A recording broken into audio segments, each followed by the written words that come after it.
Yeah, exactly. So yeah, let's reframe that. So I'm gonna ask that question. I'm gonna ask that question one more time.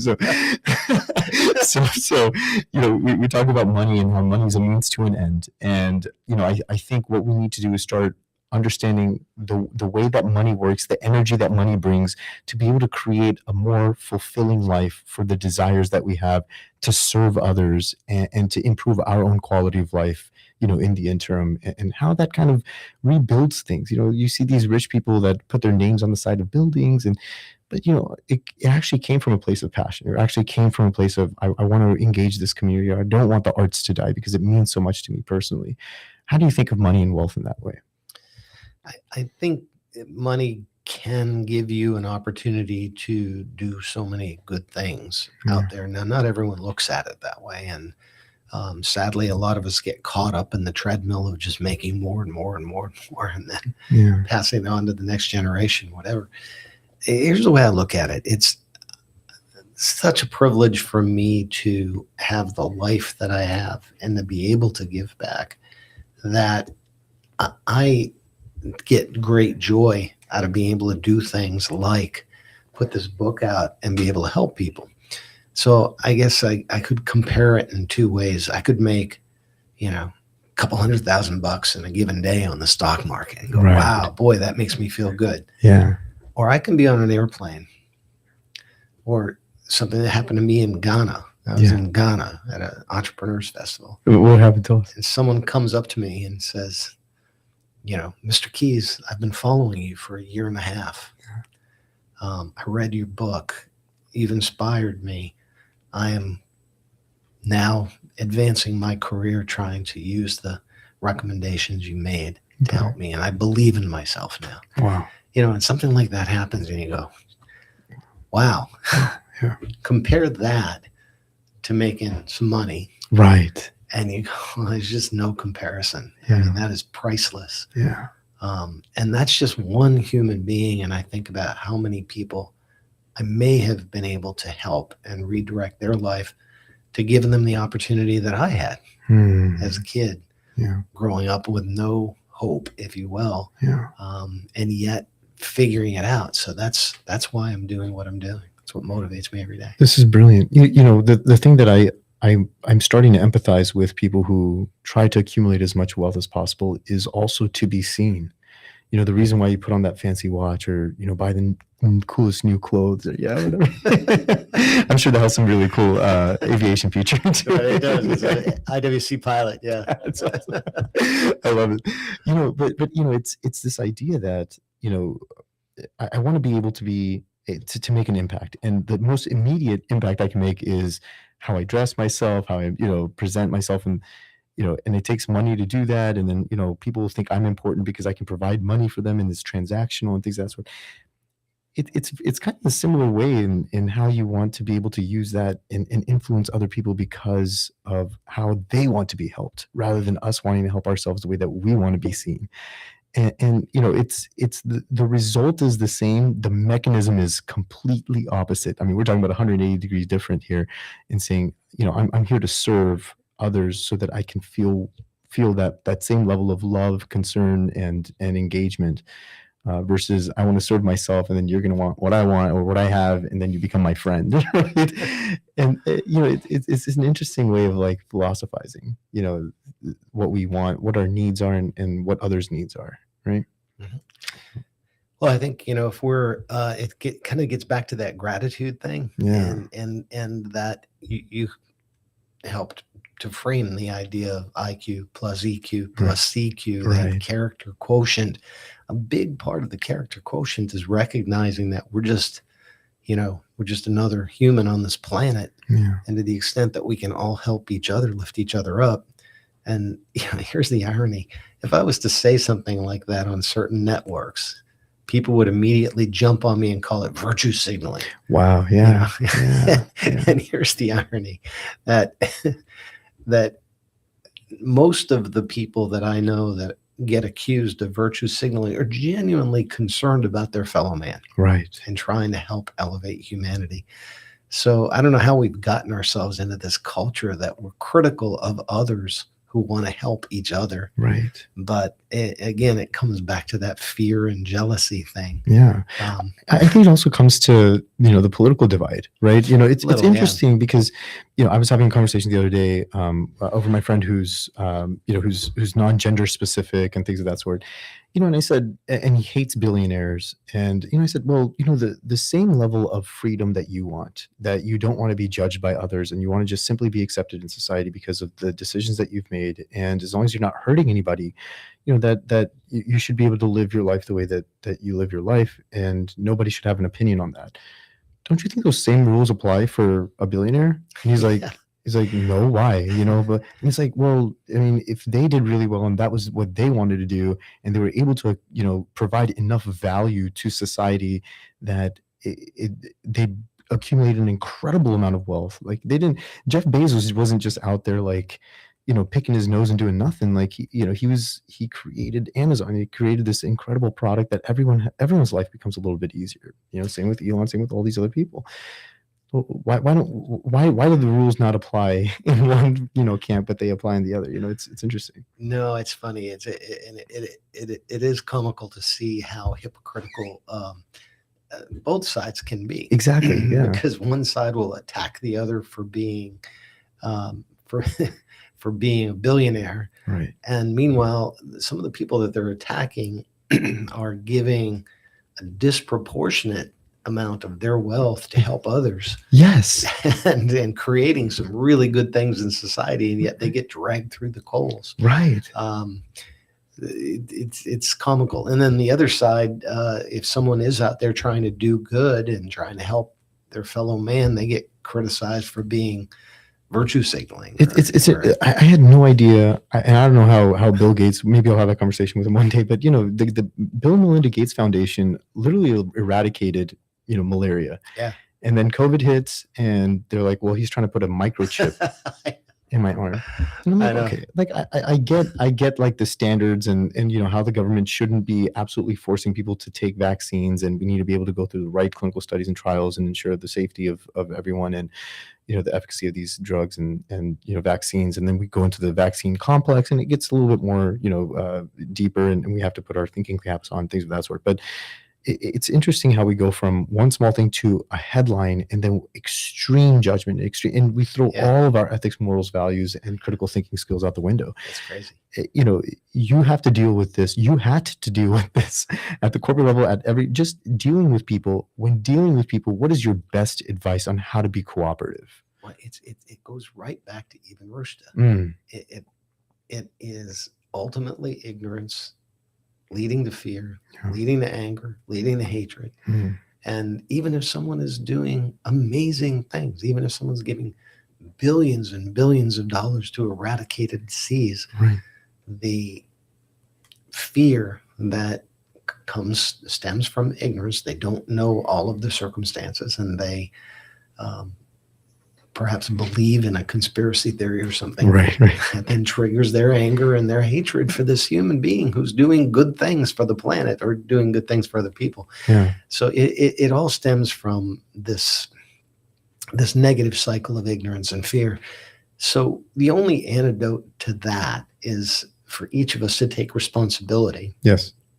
When we see something on the internet, when we hear a conspiracy theory, rather than falling into that trap and being part of the ignorance, right, to instead try to use our critical thinking, understand the facts. Let's do a little research. Right. And then maybe we find out perhaps this really is genuine. Yes. Maybe the person really is giving back, and maybe they are doing good things.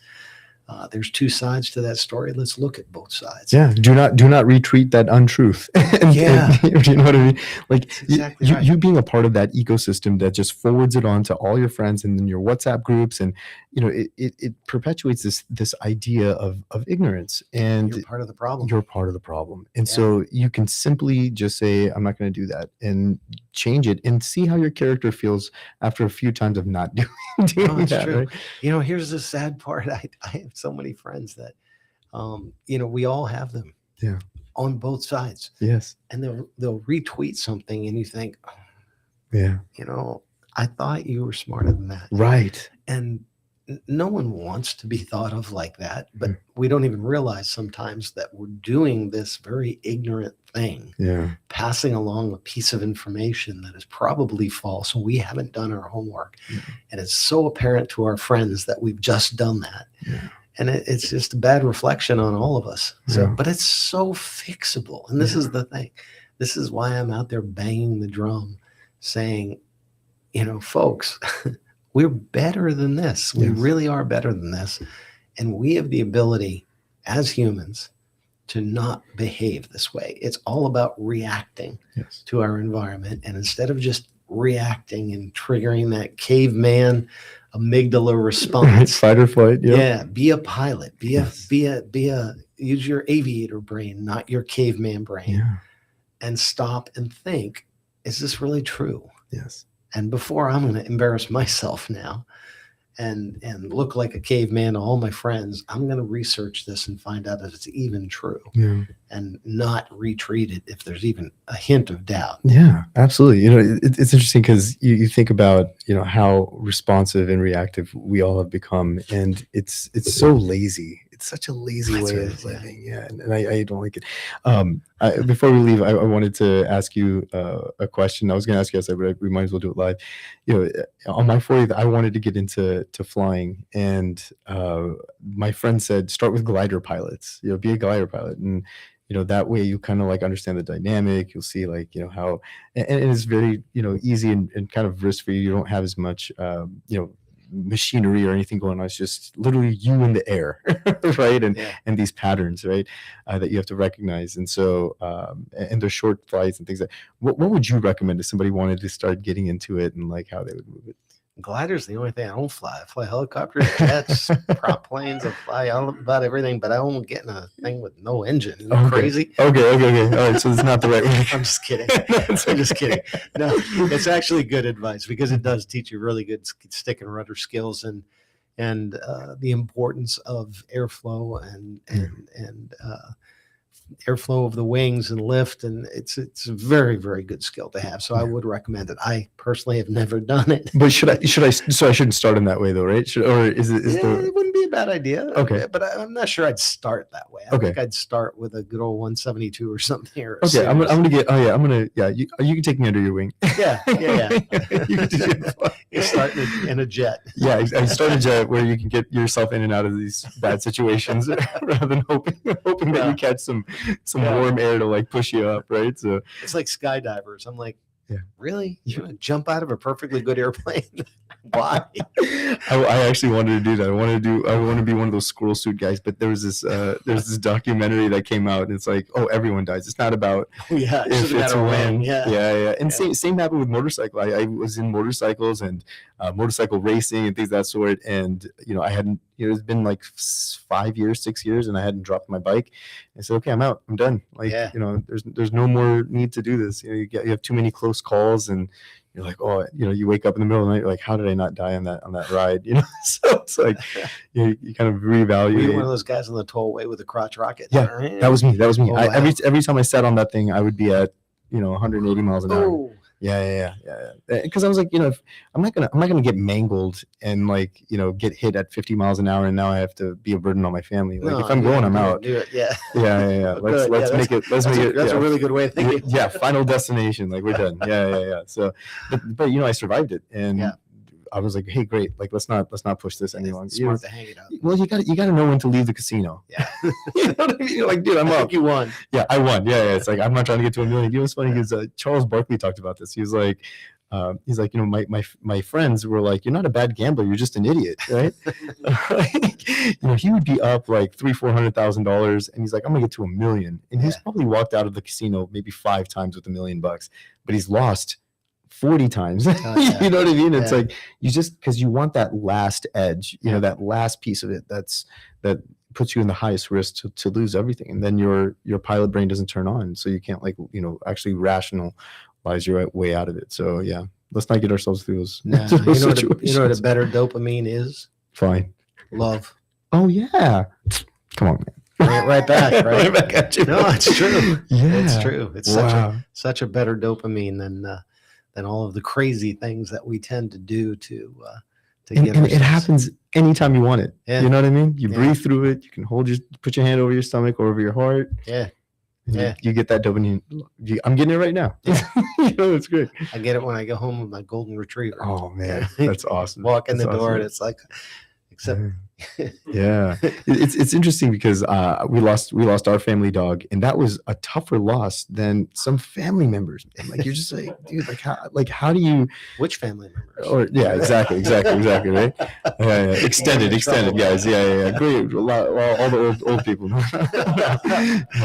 But it's interesting because it's just because you're constantly being loved by that beautiful animal, and that's true. to think that they're not conscious beings, to think that they can't communicate, or they're not trying to communicate something to you, like it's different. And so the man's best friend is there's a reason why it is man's best friend. Oh right? yeah, that dogs and horses. I've Oh had yeah. the privilege of spending a fair amount of time on horseback, and horses have a sense. They say they can detect your energy from 10 yards away, and they know if you're in a bad mood, sad, happy, sick. And it's something. This is another one of those things that as humans we use such a small portion of our brain and understand so little about the energy that makes us human, who we are. It's interesting because we were going through this huge COVID problem. I'm in lab diagnostics, and we were running out of kits, and it was really difficult to access proper diagnostic mechanisms to see the prevalence of the disease and how it's mutating and things of that sort. What was the best way to pick up whether a person had COVID? Dogs. Oh yeah, they could just smell it out real quick. Same with like if you have instead of a colonoscopy, you just get a dog to be like, yep, cancer. Dogs can smell cancer faster than any diagnostic than going through an MRI and things of that sort. So it's really interesting. I was on a farm. My car broke down a few years ago on the way to a wedding. We pulled over in front of a farm, and they saw that we were in some distress or whatever, and it was hot, and all of a sudden, like all the cattle, like they just came and they just were just around us, and they saw that we were in distress, and you look, it was the most ethereal thing. I was just looking into these cows' eyes, and I just started crying because I was like, man, they feel, they have empathy, they feel our struggle, and they all came together, and they were just there, and it was just one of the most incredibly spiritually uplifting experiences to think that other creatures are not organized, they're not intelligent. How can a bee just come out and make this beautiful beehive? How can these animals or these ants work together and create this beautiful mound and protect the queen? And how do they have the intuition to do these things is something that we need to start thinking about a little bit deeper, and being able to connect with things from our hearts, from our prefrontal cortex versus our limbic system and our amygdala. But exactly. I can't thank you enough, man. What a great conversation. Loved having you on the show, Jim. I know we're burning the camp from both ends now. It's really late at night, but thank you so much for staying all the way through. Everybody, this is Jim Keys. He has this incredible new book, or this has been a few years, but The Education is Freedom. Right here. Yep, Education is Freedom. Pick up a copy and come see Jim wherever he is. Do you know your next speaking engagement, where you're going to be? Let's see. No, I've got a lot teed up, but they can find me and your socials. I announce them on social media at J Keys Author. Okay, and that's Keyes. So J Keys Author, and shout him out, and send him some love. He's an incredible. What a way to change the world, man! What a way to make an impact. So keep flying. Hopefully you will too, and we'll see you guys on the next episode next Monday. Stay tuned for more Mind Over Music, and we'll be back after these quick commercial messages. Here we go. You are listening to Radio Azad, where your voice matters.